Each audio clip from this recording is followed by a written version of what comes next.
अब उस दादू पंथ के अंदर वो दीक्षित था, उसका नाम गोपाल दास था, जो साधु बना हुआ था बनिया लाला जी वैसे, और बड़ा अच्छा नेक व्यक्ति था। एक दिन वो छुड़ानी गांव में अपने किसी भगत के यहाँ रुक गया आके। उस भक्त ने कहा कि महाराज, साधु की विद्या को साधु ही ठीक कर सकते हैं। हमारे एक चौधरी का लड़का, यानी हमारे यहाँ लड़की का लड़का समझो, उसको एक संत ने कंवारी गाय का दूध निकाल के पिला दिया। उस दिन से वो मेंटल हो गया, वो तो मर गया था। परमात्मा ने सुन ली बेटी की, वो लड़का जीवित हो गया, और लेकिन पागल हो गया उस दूध को पी के। उसके दिमाग में फर्क हो गया। और कहते हैं संत की विद्या को संत ही काट सकता है। आप दया कर दो तो बड़ी मेहरबानी होगी आपकी। उसने कहा, गोपाल दास ने कहा कि कहाँ वो लड़का, एक बार लाओ बुलाकर मैं देखता हूँ। अब वो व्यक्ति जिसके घर पे गोपाल दास जी रुके हुए थे, वो गया वहाँ। गरीबदास जी के नाना जी से सारी कहानी बताई कि हमारे यहाँ एक बहुत अच्छे संत आए हैं, और संत की विद्या ने संत ही ठीक कर सकता है। वो कहता मैं ठीक कर दूंगा। 5-7 और व्यक्ति मौजिद से, और साथ में वो लड़का ले लिया गरीबदास जी। 13 वर्षीय बालक वहां जा खड़ा किया। अब उस दादू पंथी गोपाल दास ने पूछा गरीबदास साहिब जी से कि बेटा, वो कौन था जिसने तेरा जीवन नाश कर दिया? क्या नाम था उसका? तब परमात्मा ने कहा कि उसने मेरा जीवन नाश नहीं किया, मुझे आबाद कर दिया। हम सुल्तानी नानक तारे दादू को उपदेश दिया, जात जुलाहा भेद न पाया, वो काशी माहे कबीर हुआ। अनंत कोट ब्रह्मंड का एक रति नहीं भारे, सतगुरु पुरुष कबीर हैं ये कुल के सिरजनहारे। ना सतगुरु जननी जना उनके माने बाप, पिंड ब्रह्मंड से रहित है जाना तीनों ताप। पानी से पैदा नहीं श्वासा नहीं शरीर, अन्न आहार करता नहीं ताका नाम कबीर। अब वो सुन रहा है कि बालक बोल रहा है काटे की बात। क्या बता कि हम सुल्तानी नानक तारे दादू को उपदेश दिया। हम यानी हम सभी, गरीबदास जी कहते मैं अब्राहिम अधम सुल्तान, जिसको सुल्तानी कहते हैं, हम सुल्तानी नानक तारे और तेरे दादू को उपदेश दिया। वो जात जुलाहा भेद ना पाया काशी माहे कबीर हुआ। वो कबीर अनंत कोट ब्रह्मांड का एक रति नहीं भार, और सतगुरु पुरुष कबीर है, वो कुल के सिरजनहार। बहुत देर तक परमात्मा ने वाणी सुनाई, और वो 65 साल का बूढ़ा जो देखे मटर मटर आया था, उसका दाढ़े लान झाड़ा लग गया उस गोपाल दास के। अब उसने देखा तो जानकार था, दादू साहब की वाणी भी पढ़ा करता था कि ये तो बहुत अनमोल ज्ञान है, और यदि ये लिपिबद्ध हो जावे कलयुग में बहुत जीवों का उद्धार होगा। वो 65 साल का महात्मा खड़ा होकर कहता 13 वर्ष के बालक को कि महाराज जी ये वाणी लिखवा दो। मैं वाणी लिख लूंगा, लिखवा दो भगवान, सबके काम आओगी। अब गरीबदास जी चल पड़े फिर वहां से, उसकी बात नहीं सुनी। अब वो गांव वाले सोचते हैं कि वही इस लड़के में तो कसूती बला है, बाबा जी के भी जंतर मंत्र कर दिया, यो भी सही ओट बोला है, इसमें कोई भयंकर शक्ति है, भयंकर कोई इसके अंदर प्रेत बाधा है, ये बाबा जी भी सह के साथ हो लिया, हाथ जोड़ के पीछे पीछे चल पड़ा। अब 3 दिन तक गोपाल दास उनसे रह रह कर मिलते रहे, प्रार्थना करते रहे। तीसरे दिन गरीबदास जी ने कहा कि भक्त यदि सारी लिख है बीच में छोड़ कर ना भागे तो लिखवाऊं मैं। तो गोपाल दास ने कहा महाराज जी मैं तो घर से फारिग हूँ, कति फ्री होकर आया हूँ, कोई काम नहीं मुझे, आप दया करो। परमात्मा ने कहा ले आ कागज और कलम अपनी। अब गरीबदास जी के एक बेरी का बाग था, बेरी बड़बेरिया का बाग था, उसमें एक जंडी का पेड़ था। वहाँ उस समय ऐसे ही हुआ करते थे, रेगिस्तान टाइप से था वो क्षेत्र पहले, जांडी के पेड़ बहुत हुआ करते थे, जैसे आजकल राजस्थान में होते, इस तरह की स्थिति थी। तो वहाँ बैठकर जांडी के पेड़ के नीचे गरीबदास जी बोला करते थे, गोपाल दास दादूपंथी लिखा करते थे। उसमें लिखा कि 6 महीने तक ऐसा वो लिखते रहे, तो तब ये ग्रंथ, ये वाणी लिखी गई। और भी फिर कभी कभी मूड माकर बोलते थे, वो चलते फिरते वो भी लिख लिया करता था, उसके साथ रहने लगा कुछ दिन।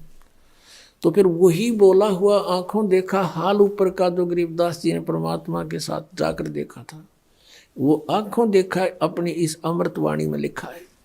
अपने आत्माओं, सत्संग का जो उद्देश्य होता है उसमें परमात्मा के विषय में जानकारी होती है, और परमात्मा को पहचानना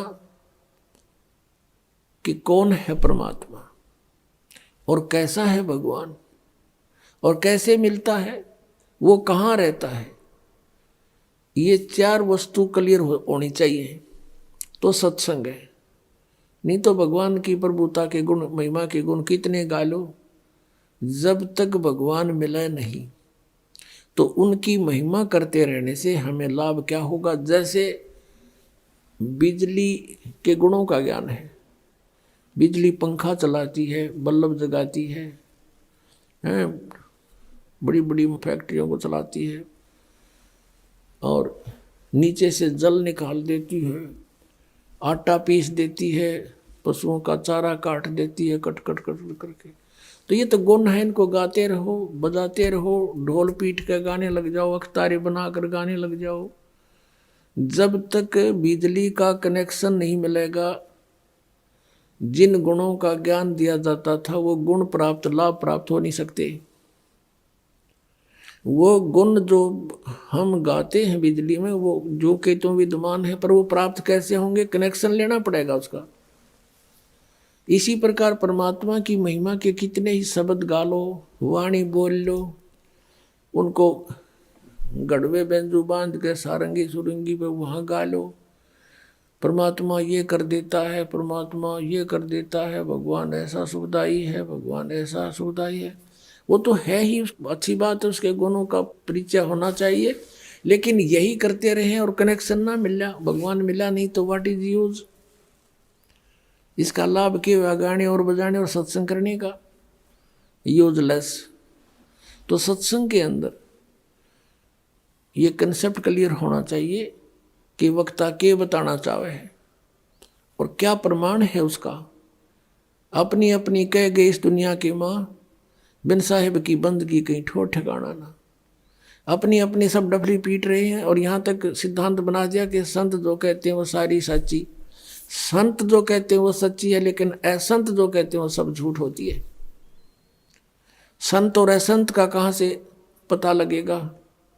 संतों की वाणी सदग्रंथों से मेल खाती है, और सदग्रंथों से मेल नहीं खाती है तो वो असंत है। अपने आत्माओं, अब संत और असंत का प्रमाण दिखाते हैं। परमात्मा क्या लीला करता है वो कहाँ से हमें पता चला। अब हमने आदरणीय गरीबदास साहिब जी या आदरणीय नानक साहिब जी या अन्य आदरणीय संतों की जो वाणी है वो तो हमने कभी सुनी नहीं थी, केवल कभी पढ़ते थे, एक आध दोहा, 2-4 दोहे हमारी पाठ्यक्रम की पुस्तकों में आती थी, वो औपचारिक से होते थे। और हम अधिकतर विश्वास यही करते थे कि जो गीता जी में ज्ञान है भगवान का, उस जैसा ज्ञान नहीं, और जो वेदों के अंदर लिखा है वही परमात्मा का विधान सही है। लेकिन वेदों को कोई समझ नहीं पा रहा, वो संस्कृत भाषा में। पवित्र हिंदू समाज के अंदर कोई यूं कहने वाला नहीं है व्यक्ति कि वेद गलत है। लेकिन अब काल ने नास्तिक बनाने था, इसलिए एक पंथ खड़ा कराया है राधा स्वामी, और उसी पंथ से निकला है धन धन सतगुरु सच्चा सौदा सिरसा, उसी से निकला है मथुरा के अंदर जय गुरुदेव पंथ, उसी से दिल्ली में श्रावण कृपाल मिशन, उसी से आगरा से चला है, वो शिवदयाल जी से चला था। और वही व्यास के अंदर ये क्या कहते हैं कि हमारे गुरुओं का ज्ञान वेदों और गीता से भी ऊपर का है, हमने वेदों और गीता की आवश्यकता नहीं। इन्होंने ये और बैठाना शुरू कर दिया। अब पहले थोड़ा सा उनके गुरुओं का ज्ञान दिखाते हैं, वो वेदों से कितना उत्तम है। एक पुस्तक है सारवचन राधा स्वामी वार्तिक, और ये लगभग 150 वर्ष पहले की बोली हुई वाणी है। इन्होंने लिख रखा पहले से ही अमृत वचन समझ के, और आज तक ये राधा स्वामी में इतना लाखों करोड़ों की संख्या में अनुयायी वहाँ बैठे हैं बेचारे, उनको इन्होंने समझ में नहीं आई। यो गुग्गू बोल के था, यो शिवदयाल जी के वचन सुनाया करता। देखो अब दिखाते हैं आपको। ये है सारवचन राधा स्वामी वार्तिक, एक पुस्तक है। प्रकाशक हैं जगदीश चंद्र सेठी, सेक्रेटरी राधा स्वामी सत्संग ब्यास, डेरा बाबा जयमल सिंह, पंजाब। मुद्रक हैं लक्ष्मी ऑफसेट प्रिंटर, दिल्ली से। इस भूमिका से बहुत सा कंसेप्ट क्लियर हो जाता है। सारवचन राधा स्वामी वार्तिक, ये पुस्तक में जो वचन है हजूर स्वामी जी महाराज के वचनों का संग्रह है। पहले स्पष्ट हो गया बात कि सारवचन राधा स्वामी वार्तिक पुस्तक में हजूर स्वामी जी महाराज के वचनों का संग्रह है। शिवदयाल जी फाउंडर ऑफ द राधा स्वामी पंथ के विचार हैं ये वचन सत्संगों अन्य चर्चाओं के दौरान सत्संगियों ने नोट किए थे। स्वामी जी महाराज के परम धाम सिधारने के कुछ वर्ष बाद इनका संग्रह करके पुस्तक के रूप में छपवाया गया। सन 1902 में बाबा जयमल सिंह जी महाराज ने सारवचन राधा स्वामी वार्तिक को पहली बार गुरमुखी लिपि में छपवाया। प्रस्तुत पुस्तक उसी प्रथम गुरमुखी संस्करण के अनुसार है और अब इसका हिंदी संस्करण प्रकाशित किया जा रहा है। 1902 को आज 2012 हो गए, 110 वर्ष हो गए इस अड़ंगे न पढ़ते ने, और छाती कलाई बैठे बोली आत्मा एक परम धनी के वचन जान के। अब देखो, अब स्वामी जी महाराज कौन है? स्वामी जी महाराज का शुभ नाम सेठ शिवदयाल सिंह जी था। आपने 25 अगस्त 1818 में आगरा शहर में जन्म लिया। आपके पिताजी का नाम सेठ दिलवाली सिंह जी था तथा माता जी का नाम महामाया जी था। आपके पूर्वज पंजाब के रहने वाले थे तथा घर में गुरु ग्रंथ साहिब का पाठ किया जाता था। आपके माता पिता हाथरस के प्रसिद्ध संत तुलसी साहिब के भक्त थे। स्वामी जी महाराज ने भी तुलसी साहिब की काफ़ी संगति की थी। शिवदयाल जी ने भी उस हाथरस वाले प्रसिद्ध संत तुलसी साहिब की बहुत सी बातें ज्ञान सुना था। स्वामी जी महाराज ने तुलसी साहिब की काफ़ी संगत की थी। बचपन से ही स्वामी जी महाराज का रुझान अध्यात्म की ओर था। आपने एक कमरे में बैठकर 17 वर्ष सुरत शब्द योग का अभ्यास किया। ये 8 योग डड़े डोए, इसका रिजल्ट क्या है? और सन 1861 में बसंत पंचमी के दिन खुले तौर पर आम सत्संग और सुरत शब्द योग का उपदेश शुरू किया। 18 साल तक एक कोठड़ी में बैठ कर डरे ढोकर साधना करके और के सत्संग शुरू किया, वो दिखाते हैं आपको। ये वचन बोले फिर उन 18 साल की साधना के बाद। ये है सारवचन वार्तिक। ये वचन दफा 1।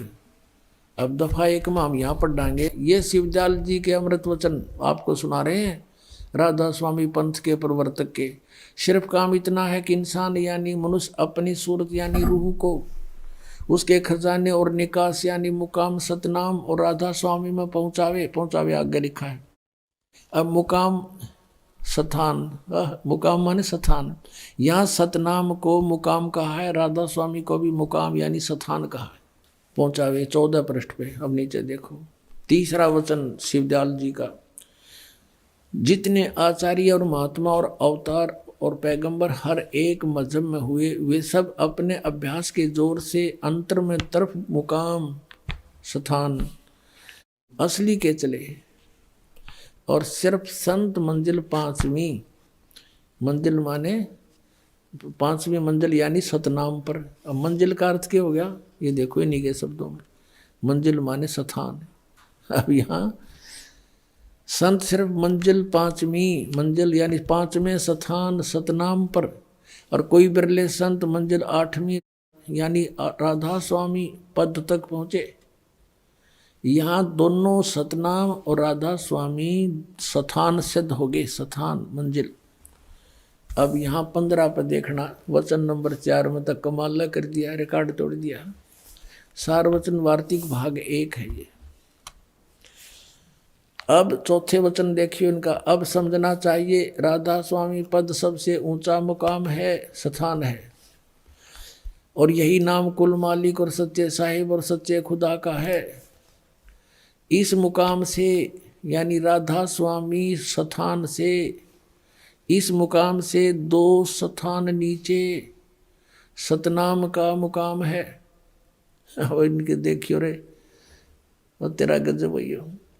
वहाँ सतनाम को स्थान सिद्ध किया इन्होंने, तो कहते हैं स्थान का स्थान है, मुकाम माने स्थान, स्थान का स्थान है। बालक भी ना बोल रहा ये वचन, जिनके परम धनी बोल रहा है। और मुकाम है कि जिसको इस सतनाम को आगे डिफाइन किया है, परिभाषित किया है संतों ने। आगे परिभाषित करता हुआ कहता है कि संतों ने अपनी अज्ञानता को और संतों के साथ मिला रहा है। किसी संत ने ऐसा नहीं लिखा जैसा इसने बोला है। सतनाम का मुकाम, और जिसको इस सतनाम को आगे डिफाइन किया, परिभाषित किया कि संतों ने सतलोक को, इस सतनाम को सतलोक, सचखंड और सार शब्द, सतशब्द और सतनाम और सतपुरुष करके बयान किया है। पुण्यात्मों, जब तक हमें ज्ञान नहीं था तो हमें ये नकली संत इसे दिखाई दिया करते जैसे परमात्मा से मिल चुके होंगे। जिस व्यक्ति ने ये नहीं मालूम ये सतनाम है क्या, कहीं तो इसको कहते सतपुरुष भी सतनाम, सार नाम भी सतनाम, सार शब्द भी सतनाम, और सतलोक भी सतनाम, सतपुरुष भी सतनाम, और सतनाम भी सतनाम, और सतनाम स्थान। बताओ इन कहाँ से रोए। आगरा से श्री शिवदयाल जी जो राधा स्वामी पंथ के प्रवर्तक हैं, उनके सीधे से माने जाते हैं श्री जयमल सिंह जी, जिन्होंने ब्यास में डेरा स्थापित किया। और जयमल सिंह जी के सीधे से श्री सावन सिंह जी, और श्री सावन सिंह जी के शिष्य कौन कौन, श्री बलोचिस्तानी शाह मस्ताना, श्री खेमामल जी, जिन्होंने सच्चा सौदा सिरसा का डेरा स्थापित किया।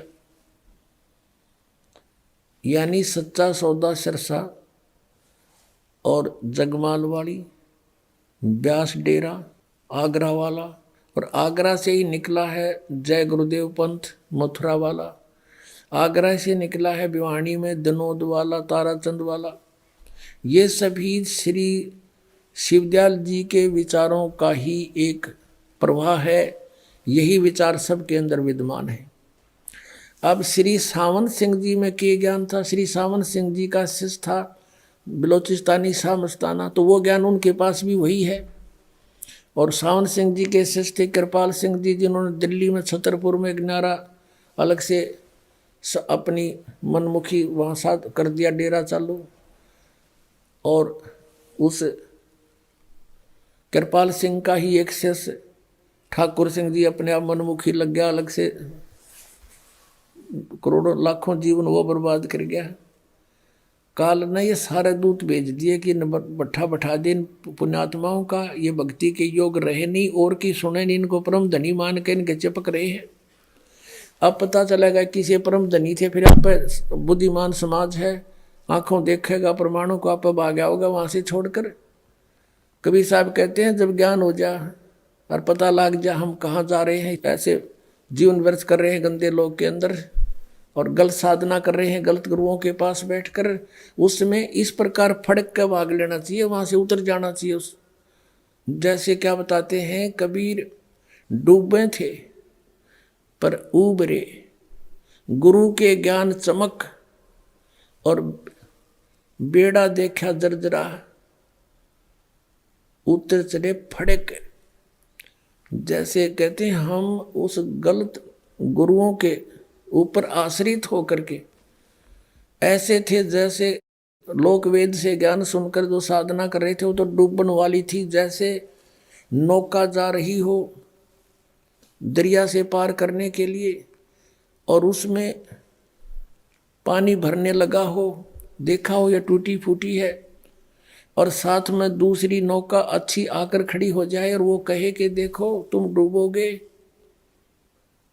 ये तो टूटी हुई नौका है, इसमें आ जाओ फटाफट। तो क्या बताते हैं कबीर साहब, इस तरह आपने क्रिया करनी है। फिर जब पता लग जाए कि मार्ग ठीक नहीं, दूसरे मार्ग को इस प्रकार तुरंत चेंज करे। डूबे थे पर उबरे, गुरु के ज्ञान चमक, चमक माने नो एकदम बहुत चौकस होना कि कैसे कह दिया हम डूबेंगे। जैसे दास बता रहा है कि ये ज्ञान गलत है, ये साधनाएं गलत है, राधा स्वामी पंथ के ये 500 नाम काल के हैं, तो इनको कुछ तो फड़क होनी चाहिए, ये क्यों कहा। तो क्या बताते हैं, डूबे थे पर उबरे, गुरु के ज्ञान चमक और बेड़ा देखा जर्जरा। पहले बेड़ा होता था, नौका नहीं होती थी, एक बेड़ा बनाते थे लकड़ के, पतले पतले हल्के लकड़ों का फूस फास उस पर रख के ऊपर का, और उस पर बैठकर दरिया पार करते थे, उसको बेड़ा कहा करते थे। तो कहते हैं वो बेड़े जिस पर हम बैठे थे वो टूटा फूटा था, डूबने वाला था, और साथ में देखा दूसरा बढ़िया बेड़ा आ गया, उसने कहा कि तुम डूबोगे। तो कहते हैं बेड़ा देखा जर्जरा यानी कंडम डुबोण वाला, तो उतर चले फड़क। फड़क माने नो छम दे ही, एक सेकंड में दूसरे पर छलांग लगा जाना। तो इस तरह आपने अब अपनी जान बचानी है, इन झूठे गुरुओं से वापस आना है।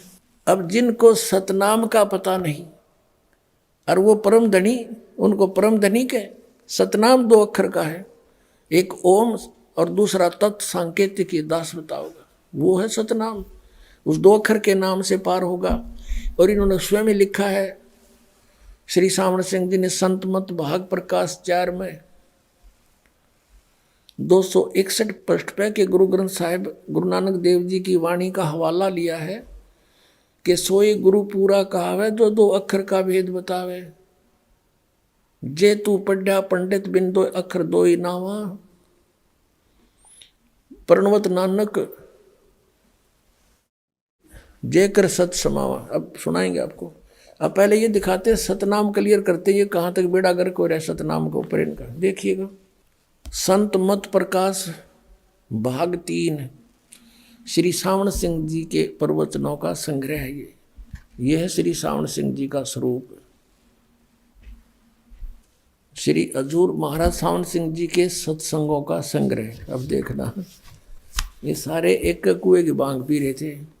प्रकाशक हैं जगदीश चंद्र सेठी, सेक्रेटरी राधा स्वामी सत्संग ब्यास, डेरा बाबा जयमल सिंह पंजाब।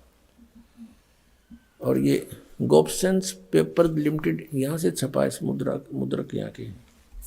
इसके 102 पृष्ठ पर आपको दिखाते हैं, 102 पृष्ठ पे ये संत मत प्रकाश भाग 3 यहाँ देखना। अब क्या कहते हैं सावन सिंह जी, सतपुरुष सतनाम कहाई, सतलोग निज पाया आई। सतपुरुष सतनाम कहाई, यह वाणी है श्री शिवदयाल जी की। खोलने चले हैं श्री सावन सिंह जी के सतपुरुष सतनाम कहा जाता है। यह वाणी है शिवदयाल जी की बनाई हुई। और सतलोक निज पाया आई, सतपुरुष को सतनाम कहते हैं। और खोला कैसे है इसने कि सचखंड या सतनाम चौथा लोक है। अब यहां सतनाम को ये सतलोक कह रहे हैं, चौथा सतनाम यो चौथा लोक है। अब देखो 106 पृष्ठ पे, ये 106 पृष्ठ पे यहां कोई सत्संगी ने जिक्र किया, हजूर जहां राम नाम का जस महिमा होता हो। तो सावन सिंह जी ने कहा कौन से राम का जिक्र कर रहा तू, कौन से राम का जस। वही सत्संगी, क्या राम बहुत सारे हैं। महाराज जी सावन सिंह जी कहते हैं राम 4 हैं। आपका इशारा कौन से राम की तरफ है। अब 107 पृष्ठ पर वही सत्संगी, हजूर चारों राम खोल कर बताइए। महाराज जी फिर सावन सिंह जी लगे बतावन, एक राम दशरथ घर डोले, एक राम घट घट में बोले, एक राम का सकल पसारा, एक राम त्रिभुवन से न्यारा। ये वाणी तो कबीर साहब की। और खोलने चले हैं कौन, सावन सिंह जी। पहला राम राजा दशरथ के बेटे जो त्रेता युग में हुए अवतार थे, आए और अपनी ड्यूटी अदा करके चले गए, लेकिन अब हमें नहीं मिल सकते, हमारा काम नहीं कर सकते। दूसरा राम मन है जो घट घट में व्यापक है। तीसरा राम ब्रह्म है जो सारी त्रिलोकी को पैदा करता है, पालता और नाश करता है। और चौथा राम सतनाम है, ये असली राम है। वाह रे देवताओं, इनका सतनाम ना समझ मारा। वहां तक कहते हैं सतनाम सचखंड चौथा लोक है, और यहाँ सतनाम असली राम है। पुण्यात्मो, ये 5 नाम काल के जाप करते थे, 5 नाम काल के। अभी आपने श्री शिवदयाल जी की जीवनी में देखा कि इनके घर पे, यानी राधा स्वामी पंथ के प्रवर्तक के घर पे तुलसीदास आथरस वाले आया करते। उनके माता पिता श्री शिवदयाल जी के उनके शिष्य थे, और शिवदयाल जी ने भी उनकी काफ़ी दिन तक संगत की थी। तो उसने इनसे हटकर ये 500 नाम ले गए और अपना न्यारा पंथ चालू कर दिया शिवदयाल जी ने। अब तुलसीदास जी कहते हैं 500 नाम काल के जानो। ये देखिए, ये घट रामायण तुलसी साहब हाथरस वाले की, ये भाग 1 है। ये भाग 1 सतगुरु तुलसी साहब हाथरस वाले की रची हुई यह ग्रंथ 2 प्रमाणिक लिपियों का मिलान करके बड़ी शुद्धता से 2 भागों में पूरा छापा गया, जीवन चरित्र सहित। अब इसके 27 पृष्ठ पर आपको दिखाते हैं। ये पीछे से कोई जिक्र चलता आ रहा है, उसके ऊपर आगे डिफाइन किया गया है भेद पिंड और ब्रह्मांड का। या कहा कि अंतर गुफा तहाँ चल जाऊं जहाँ साहेब के दर्शन पाऊं। 500 नाम जीव जब भाख्या, 6वां नाम गुप्त कर रख्या। 500 नाम काल के जानो, 500 नाम काल के जानो, तब दानी मन शंका आनो। अब इन 5 नामों से एक छठा नाम और है, वो गुप्त है। परमात्मा कबीर साहब बताएंगे इसके विषय में। निर्गुण निराकार निर्वाणी धर्मराय ये 5 बखानी। जीव नाम निज कहे विचारी, जान बूझ दानी झकमारी। जीव वचन दानी सुनो विधि बात हमारी, हम चले जाऊं पुरुष दरबारी। सुरत नृत्य ले लोक सिधाऊं, आदि नाम ले काल गिराऊं। इन 5 नामों से अलग है ये आदि नाम।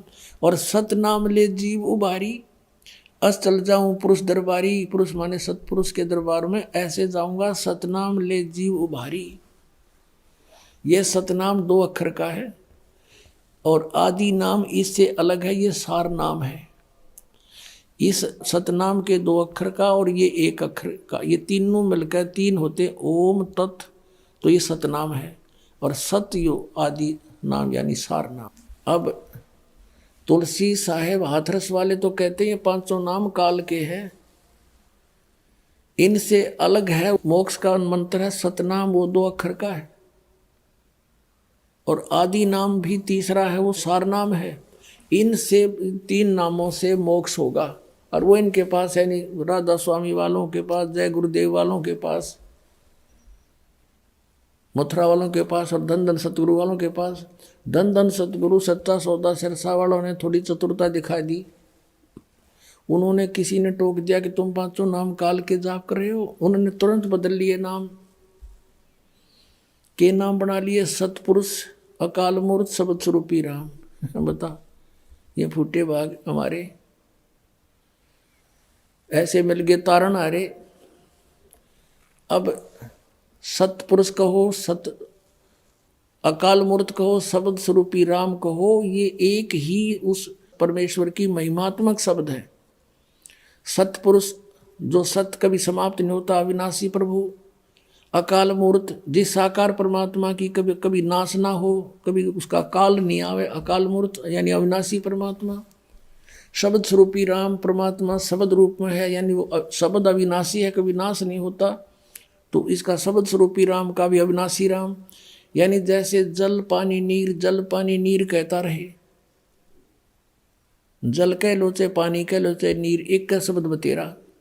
लेकिन इसका रट्टा लगाते रहने से जल पानी नीर प्राप्त नहीं हो सकता, उसका प्रोसेस अलग है, उसके पाने का प्रोसीजर अलग है।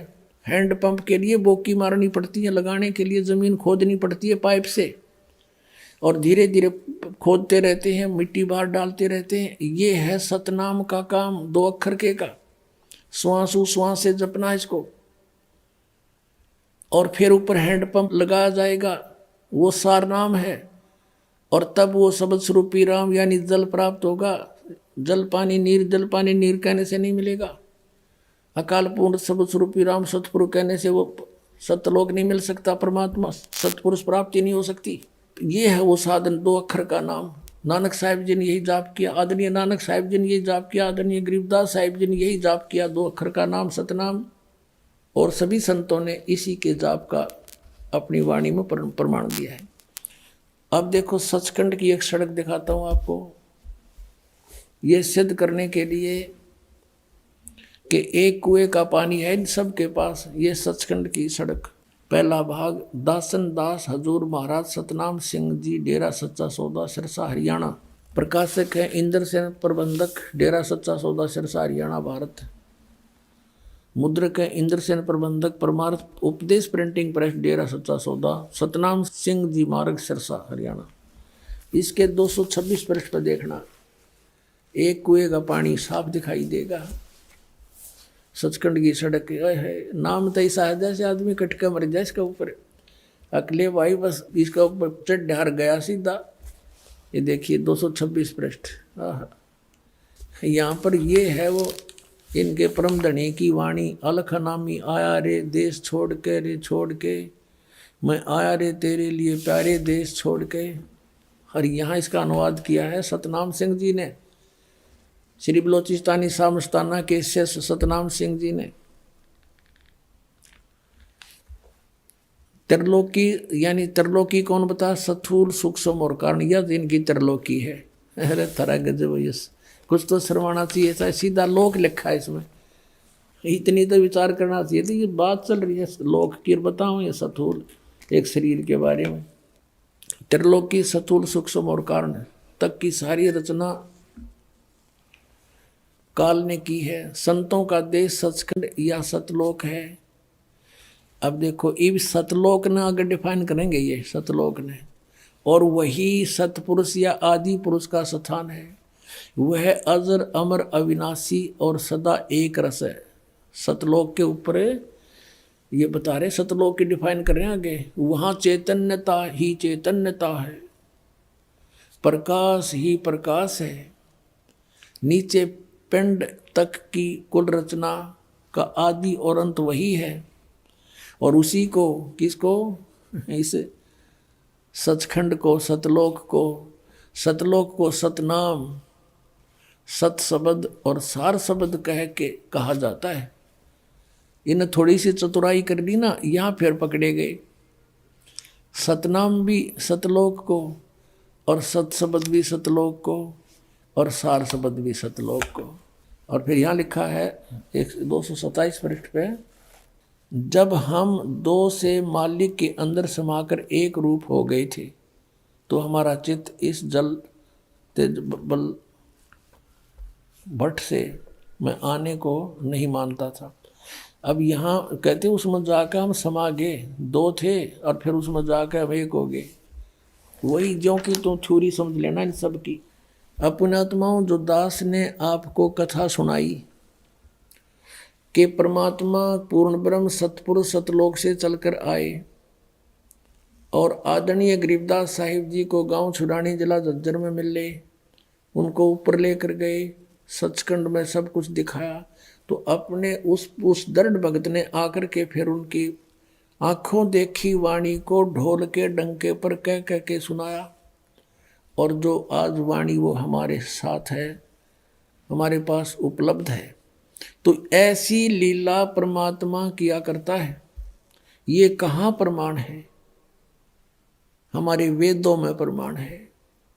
और ये सचखंड के मालिक बने बैठे राधा स्वामी पंथ, धन धन सतगुरु पंथ, जय गुरुदेव पंथ मथुराला, इनको कह का नहीं पता भक्ति मार्ग का। और बात बनाने क्यों, साढ़े गुरुओं का ज्ञान तो वेदों से भी ऊपर का है। अब दिखा दिया इनका ज्ञान। अब दिखाता हूं ऋग्वेद मंडल नंबर 9। ओए होए, परमात्मा पुण्यात्माओं ऐसे पहचाना जाता है। हमारे सदग्रंथों में जैसे परमेश्वर कबीर जी कहते हैं, धर्मदास जी से कहा था कि वेद मेरा भेद है, मैं ना वेदन के माही, और जौन वेद से मैं मिलूं ये वेद जानते नाही।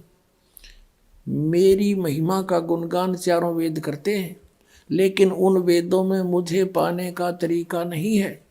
महिमा सारी मेरी ही कही जा रही है। अब देखो वो ज्ञान आज समझ में आया। देखना ऋग्वेद मंडल नंबर 9। एक कमाल की बात ये देखने वाली है, प्रकाशक हैं सार्वदेशिक आर्य प्रतिनिधि सभा, महर्षि दान भवन, रामलीला मैदान, नई दिल्ली से। और इन्होंने लिखा महर्षि दान सरस्वती कृत, मुद्रक Prince offset printers 1510 Pataudi house Daryaganj, नई दिल्ली से ये छपी है। अब हम आते हैं, ये है ऋग्वेद मंडल नंबर 9 सूक्त 86 का मंत्र 26। यहाँ पर सपट है कबीर अतो कबीर, हम इसको कबीर बोलते हैं, कबीर वह को वह बोलते हैं, हम वेदों को वेद बोलते हैं। तो इसका महिमा है यहाँ पर, यज्ञ करने वाले यजमानों के लिए परमात्मा, यज्ञ माने धार्मिक अनुष्ठान करने वाले, यजमान माने भक्तों के लिए परमात्मा सब रास्तों को सुगम करता हुआ उनके विघ्नों को मर्दन करता है, उनके विघ्नों का नाश कर देता है, संकटों का, और उनको पवित्र करता हुआ और अपने रूप को निर्निजम, अपने रूप को सरल करता हुआ। ओह, सतलोक में परमात्मा का तेजो में शरीर है, एक रूप में करोड़ सूर्य मिला दे करोड़ चंद्रमा, उससे अधिक शोभा। यदि वो परमात्मा उस रूप में यहाँ आ जाए तो हम सब की आंखें बंद हो जाए, हम देख नहीं सकते। अपने रूप को हल्का तेज पुंज का हल्का करके सरल करता हुआ वह कांति में परमात्मा सर्वज्ञ, इन्होंने कबीर का अर्थ सर्वज्ञ कर दिया। इसको यहाँ से यहाँ ऐसे लिखा और इसका अर्थ कर दिया सर्वज्ञ। अपने आत्माओं, इन्होंने जैसे ये यजुर्वेद है, अब हम फिर थोड़ा सा इस कंसेप्ट क्लियर करेंगे। जैसे हम कबीर को कबीर देव बोलते हैं, कबीर, हम फिर कबीर साहब कहने लगे, तो इन्होंने यजुर्वेद है, ये महर्षि दानंद का अनुवादित है। प्रकाशक है सार्वदेशिक आर्य प्रतिनिधि सभा 2/5 महर्षि दानंद भवन, रामलीला मैदान, नई दिल्ली से। और इसका अनुवादक है महर्षि दानंद सरस्वती, और ये यहाँ से छपी है। मुद्रक हैं Prince offset printers 1510 Pataudi house Daryaganj नई दिल्ली से। इसके 36 नंबर अध्याय में यजुर्वेद का वर्णन है। यजुर्वेद का ये देखिएगा, ये है 36वां अध्याय 36वां अध्याय, और ये मंत्र नंबर 1 में क्या लिखा है, रेचम वाचम प्रपदे मनो यजु। अब यहाँ यजु शब्द है और इसका अनुवाद महर्षि दयानंद ने अपने कर कमलों से किया है। देखना, यहाँ यजु का अर्थ यजुर्वेद कर दिया, ये बिल्कुल सही किया, ऐसा ही करना चाहिए। यदि इस यजु का यहाँ कोई अर्थ कर देता और ये महिमा थी यजुर्वेद की, तो उस यजुर्वेद से तो हम फिर वंचित रह जाते। किसके बारे में कहा गया, तो ये यहाँ यजुर्वेद सही लिख दिया। तो जैसे जहाँ पर कवि है इस तरह कबीर ही लिख रखा उन्होंने, तो वहाँ लिखना पड़ेगा कबीर देव। बस इतनी सी बात है। अपनात्माओं, मजे की बात एक और है कि ये सभी परमात्मा को निराकार बताया करते थे, जिसमें ये महर्षि दयानंद तो और ज़्यादा ढोल पीटा करता, भगवान निराकार निराकार है, और उसके अनुयायी भी सारे उसी का अनुसरण किया करते थे। और उन्हीं के कर कमलों से वेदों में लिखा हो तो साकार है, भी दिखाते आपको। वो सतलोक में रहता, ऊपर तेजों में लोक में। देखना, अब हमने यजुर्वेद रख दिया, हम फिर ऋग्वेद पर आ गए। ये वही ऋग्वेद है जो अभी आपको दिखाया था पहले, यजुर्वेद से पहले दिखाया था। ये है।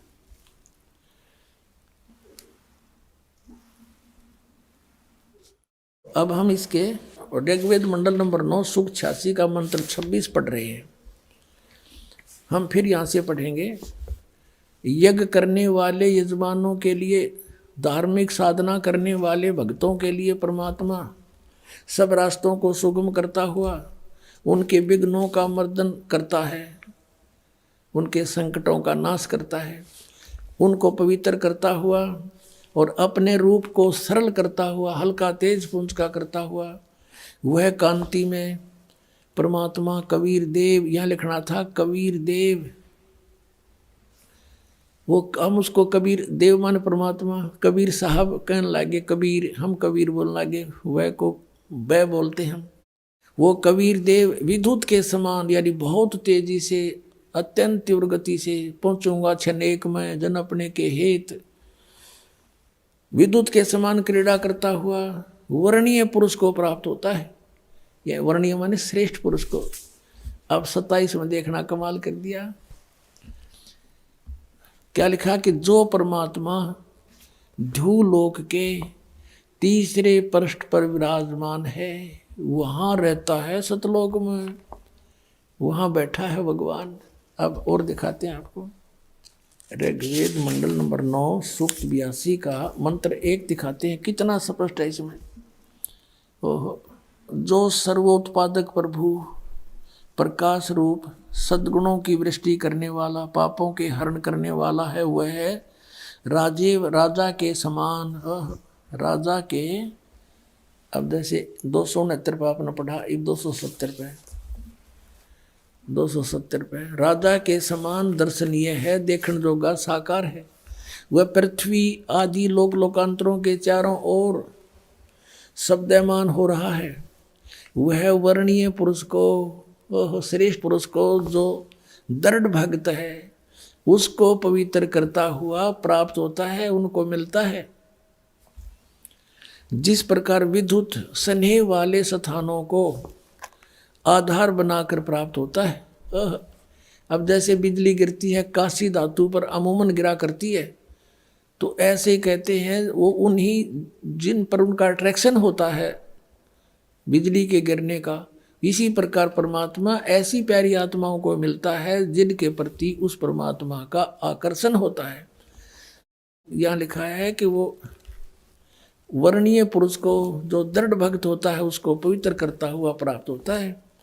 कैसे? जैसे विद्युत आकाशीय बिजली स्नेह वाले स्थानों को आधार बनाकर प्राप्त होता है, किसी धातु पर आकर ही गिरती है, ऐसे मिलता। फिर ऋग्वेद मंडल नंबर 9 सूक्त 82 के मंत्र 2 में स्पष्ट किया, हे परमात्मन, वो किस लिए आते हैं? हे परमात्मन, उपदेश करने की इच्छा से आप। यानी ज्ञान प्रचार की इच्छा से आप महापुरुषों को प्राप्त होते हो और आप अत्यंत गतिशील पदार्थ के समान हमारे आध्यात्मिक यज्ञ को प्राप्त होते हैं। आप कबीर देव हैं। यहाँ लिखना था कबीर देव हैं। यदि यजु का अर्थ कर देते, यहाँ पर कोई यजु लिखा होता तो कैसे समझे? यजुर्वेद की महिमा है यहाँ पर।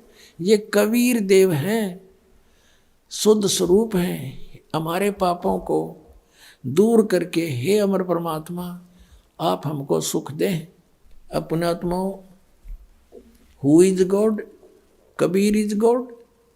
वेद बतावें, आंखों देखा संत बतावें, बता फिर पहचान में कौन सी कसर रहेगी? कैसा है भगवान? साकार है, निराकार है। अब जैसे नानक साहिब जी ने आंखों देखा परमात्मा को कहा था, फाई सूरत मुलुकी वेश एठ ग्वाड़ा ठगी देश खराज सियाणा बहुते भारी, ये दानक रूप रहा करता। फिर नानक साहब जी से पूछा करते थे तो वो हिंट दिया करते थे, कहते हैं नीच जात परदेसी मेरा, छिन आवे छिन जावे वे, अर्जा की संगत नानक रहंदा, कैसे मोढ़ा पावे। कैसे मोढ़ा पावे? उसका अंत के ऊपर पावे। ऐसे परमात्मा के साथ नानक रह रहा है कि नीच जात परदेसी मेरा। पता कसर नहीं छोड़ी। संतों ने वो संकेत करण की, धानक रूप रहा करतार, फाई सूरत मुल्क की वेश एठ ग्वाड़ा ठगी देश। ये है गुरु ग्रंथ साहिब के 24 पृष्ठ पे ये वाणी है। और फिर 721 पृष्ठ पे लिखा है, एक अर्ज गुप्तम पेश तोदर कून करतार, हक्का कबीर करीम तू बेऐब परवरदिगार। हक्का कबीर, हक्का माने सत कबीर, बेऐब परवरदिगार, निर्विकार परमात्मा आप हो। तो पुण्यात्मा अब परमात्मा को पहचानने के में बहुत आसानी होगी हमें, क्योंकि हम शिक्षित हो गए, सब सदग्रंथों को हम समझ सकते हैं। और इस दास के ऊपर रजा कर दी परमात्मा ने, ये तत्व ज्ञान दे दिया जिससे सब सदग्रंथ आसानी से इनका हल हो जाता है और हम परमात्मा पहचानेंगे। बोलो सतगुरुदेव।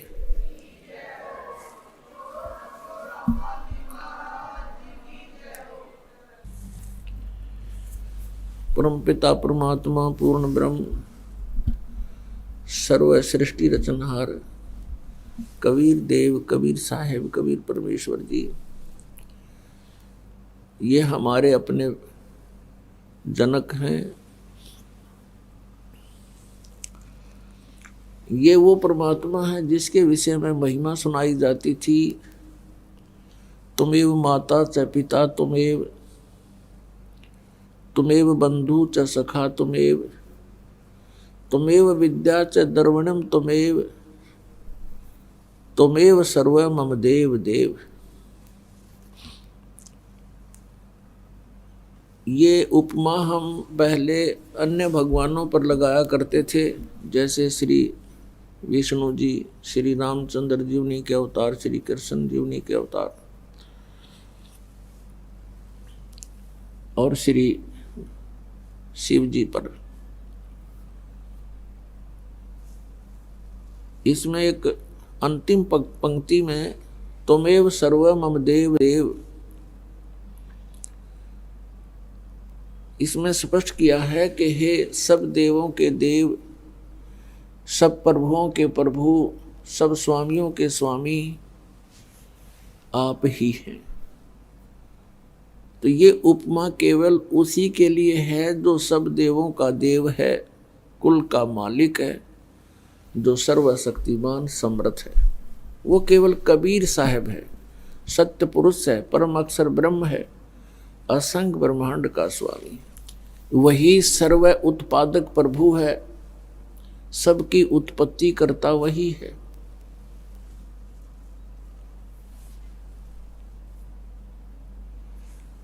वो हमारा हमदर्द है। हम यहाँ काल के लोक में फंसे हुए हैं।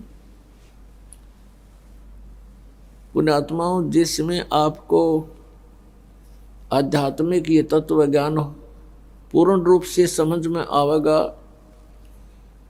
उस समय आप महसूस करोगे कि सचमुच हम गलत स्थान पर रह रहे हैं, क्योंकि हम विवेकहीन बना दिए इस काल भगवान ने, गलत ज्ञान प्रचार करवा के, गलत साधना करवा के। हम परमात्मा के लिए ट्राई करते थे, कोशिश करते थे, प्रभु हमें सुख देगा। परमात्मा की उपासना हम इसलिए किया करते थे कि हमारे जीवन में आने वाले प्रारब्ध कर्मों के कारण जो आपदाएं वो टल जावें, ना आवें। और जिनको हम प्रभु मानते थे और जो साधना हम संकट निवारण की और मोक्ष प्राप्ति की किया करते थे, वो शास्त्र विधि त्याग का मनमाना आचरण था, जिस कारण से हम परमात्मा का लाभ प्राप्त नहीं कर सके। और फिर भी हम परमात्मा की कृपा से हम उसकी चाह में लगे ही रहे। अब वो ज्ञान परमेश्वर स्वयं आकर देता है जो मोक्ष दायक है, पाप नाशक है, प्रारब्ध में आने वाले संकटों का वो उस साधना से निवारण हो सकता है। वो ज्ञान परमात्मा स्वयं आकर देते। जैसा कि आपने सत्संग में सुना कि आदरणीय गरीबदास साहिब जी को परमात्मा आकर मिले।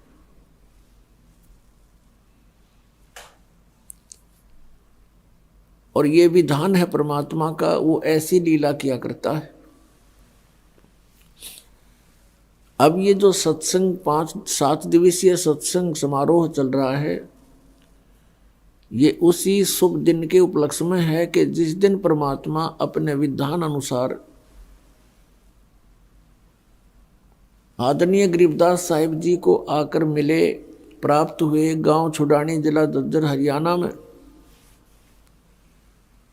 और उस प्यारी आत्मा को सतलोक लेकर गए अपने निज स्थान पर, सर्व ब्रह्मांडों से परिचित कराया, सब भगवानों की स्थिति से रूबरू कराया, और फिर उस आत्मा को वापस शरीर में छोड़ दिया। उधर से कुल के लोगों ने आदरणीय गरीबदास साहिब जी के शरीर का अंतिम संस्कार करने का सारा जुगाड़ कर लिया था। चिता पर रख दिए थे, अग्नि लगाने ही वाले थे, तभी परमात्मा ने आत्मा वापस भेज दी। और आदरणीय गरीबदास साहिब 10 वर्षीय बालक जीवित हो गए। उसके बाद परमात्मा से प्राप्त उस अनमोल ज्ञान को बोलना शुरू किया। एक गोपाल दास नाम के दादूपंथी संत थे, उन्होंने उस वाणी को लिपिबद्ध किया जो आज हमारे पास उपलब्ध है। पुण्यात्मा गरीबदास साहिब जी ने कहा है, हम देखा सो साच है और सकल प्रपंच। हमने जो देखा है भगवान को और सब स्थिति से परिचित हुए हैं, ब्रह्मांडों को देखा है, वो सत्य है। बाकी आप जो सुनते रहे हो वो सब अज्ञान था। पुण्यात्मा, ये जो 7 दिवसीय सत्संग समारोह चल रहा है,